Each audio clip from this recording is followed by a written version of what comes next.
Bonjour, aujourd'hui, en grandeur et mesure, nous allons étudier les mesures de longueur. Pour mesurer des longueurs, l'unité de mesure de référence est le mètre. Pour mesurer de grandes longueurs, une distance entre deux villes par exemple, nous utilisons le kilomètre. Pour mesurer de plus petites longueurs, nous utilisons le centimètre ou même le millimètre pour mesurer un objet avec précision. Il y a différents outils pour mesurer des longueurs. Celui que tu connais le mieux, c'est le décimètre, que tu appelles la règle. Il en existe d'autres. Pour mesurer la taille d'une personne, ta taille, on utilise une toise. C'est un mètre qui est le long d'un mur et qui permet de pouvoir mesurer la taille d'une personne. Pour mesurer une grande planche, par exemple, on utilise un mètre ruban comme celui-ci, avec des graduations. Ça, c'est un mètre ruban que l'on utilise pour les travaux, par exemple. Les couturières utilisent aussi un mètre ruban, comme celui-ci. Nous avons aussi les graduations dessus. Elles utilisent aussi ce genre de mètre ruban, toujours avec des graduations. Et pour mesurer des objets de manière très précise, on peut utiliser un pied à coulisse, comme celui-ci. Donc, je le mets en route. Voilà, ici nous avons 0,0. C'est en millimètres. Le millimètre nous permet de mesurer de petites tailles. Donc par exemple, si je veux mesurer l'épaisseur de cette page, j'ouvre, je place mon pied à coulisse et là il me dit que ça fait 1,0 mm, c'est-à-dire qu'il fait 1 mm. Là je peux mesurer de manière précise la taille de ma page. Voilà, ça c'était pour ta culture générale. Tu as appris en CE1 qu'un mètre c'est plus grand qu'un centimètre et que 1 mètre c'est égal à 100 cm. Ça, normalement, tu le sais déjà. Aujourd'hui, nous allons voir le rapport entre les centimètres et les millimètres. Par exemple, si je prends ces deux pièces et que je veux comparer l'épaisseur de ces deux pièces, déjà, je peux, par juxtaposition, comme ça, les mettre l'une à côté de l'autre et je me rends compte que ma pièce de 10 centimes est moins épaisse que ma pièce de 2 €.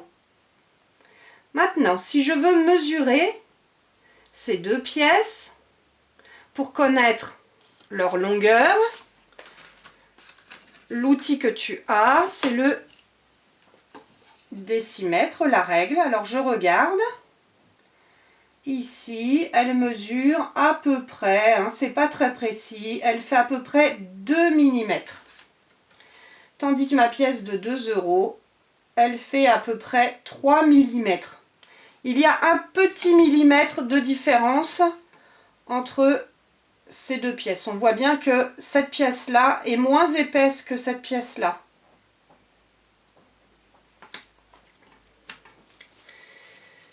Alors, quand j'essaie de mesurer ma pièce de 2 €, est-ce que la mesure de cette pièce est plus petite que 1 cm ou plus grande que 1 cm? On se rend compte que c'est plus petit que 1 cm. Regarde. Les traits qui se situent entre 2 cm, entre le 0 et le 1, on a plein de petites graduations. Ces petites graduations s'appellent les millimètres. Les millimètres, tu vois, nous permettent de mesurer des objets de petite taille. Parce cette pièce fait moins de 1 cm d'épaisseur, ainsi que celle-ci fait moins de 1 cm d'épaisseur.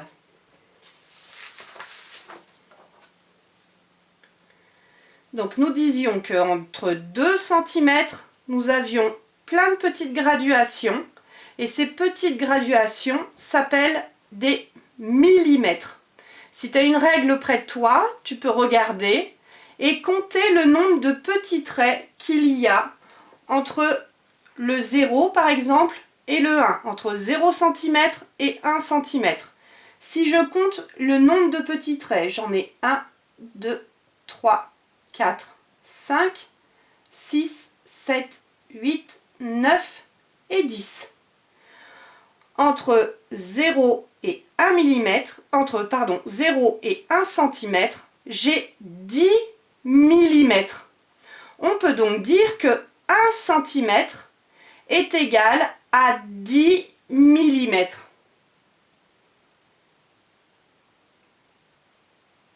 Pour mesurer une longueur, un segment par exemple, je dois aligner le 0 de ma règle au début du segment, au début de mon trait. Et ensuite, je lis sur ma règle la taille du segment. Là, par exemple, ce segment-là, si je veux le mesurer, je place ma règle. Il faut absolument que j'aligne le début de ce que je veux mesurer avec le 0. Sinon, ça ne fonctionne pas.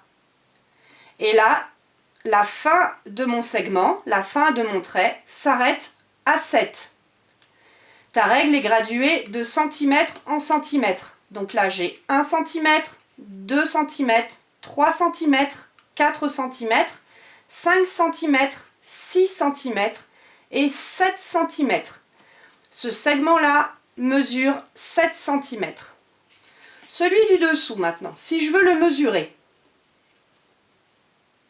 j'aligne bien mon 0 au début du segment, ici.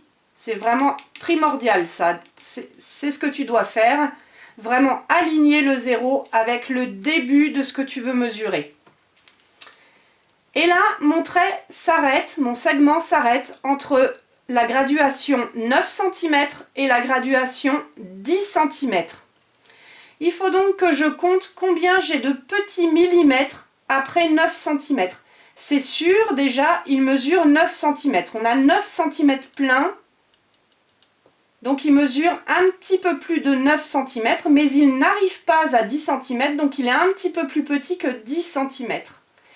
Maintenant, on va regarder combien de millimètres il y a après mes 9 cm. Je compte le nombre de petits traits. J'en ai 1, 2, 3, 4 et 5. Mon segment mesure 9 cm plus 5 petits millimètres. On dit donc 9 cm et 5 mm. Ici, tu as l'abréviation du mot millimètre. Ce sont 2 M. Là, on a le centimètre que tu connais déjà et ici, le millimètre.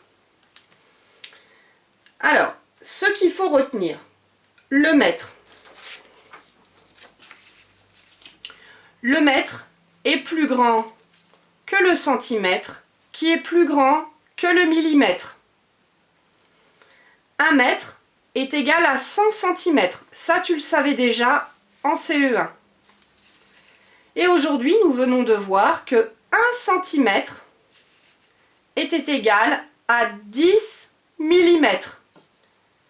C'est ce qu'on a vu sur notre règle. Entre 2 cm, entre le 0 et le 1, j'ai bien 10 petits traits